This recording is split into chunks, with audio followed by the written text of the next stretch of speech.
Hey guys, so we're going to take another look at Kane's shooting technique, specifically focused on adding a bit more power. So, comparing Kane's shot with mine, I just noticed his had a bit more pace on it. Now, what I noticed when Kane's shot was how close his legs were together.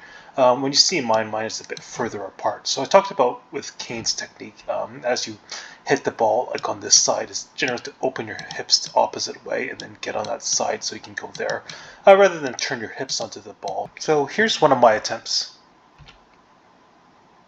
Yeah, sometimes it's hard to see in the video if there's a lot of power or not. But yeah, I felt like there could definitely be a lot more power, especially compared to how Kane does it. So you see my legs here, like as I wind up, you see it's kind of like spread up apart like this. So I'm already like planning to hit on that side. So I can't really wind up with like my leg. It's more like opening my hip and then using my thigh to come in, rather than having like my thigh to my knee directly coming back up and then down, and then maybe hitting here at the last moment. So that was the first thing to correct. The next thing to correct was, you see here as they follow through there. Actually, it took a couple sessions to figure this out too, but I noticed, when you see Kane, it kind of swoops up here. Here, like, kind of looks like my follow through is a bit more forward.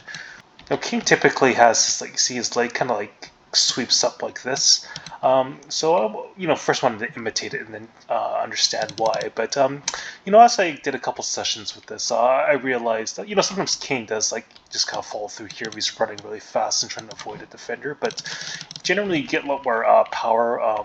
Or sorry, a lot more control if you don't sprint as fast as you can. Maybe sometimes if you notice how Kane runs up, he kind of like stutters a bit, maybe kind of like digs his foot into the ground and then leaps a bit to kind of reduce that pace at the last couple steps. And then since your like body's in like forward momentum isn't like totally forward, you can still have good control. And then as a result, that foot sweeps up like that. And here's my attempt after trying to correct for those techniques. So you see, as like my last couple steps, I kind of dip my feet in the ground, and kind of like try to stop my forward momentum as much. And I almost do like kind of like a hop up to compensate that momentum. And as I wind up here, you see my leg, it's a lot closer together, so I'm using a lot more, I guess, the front part of my thigh. Not sure exactly what muscle groups, but essentially as if I was purely striking with the laces. And then at the last moment, I open my hip the opposite way and then hit the side of the ball. And then, as you see, since I'm not going so much forward like this, I'm stopping my momentum to get more control. My foot kind of sweeps up like this. And here's another example of Kane really kind of adjusting for those steps.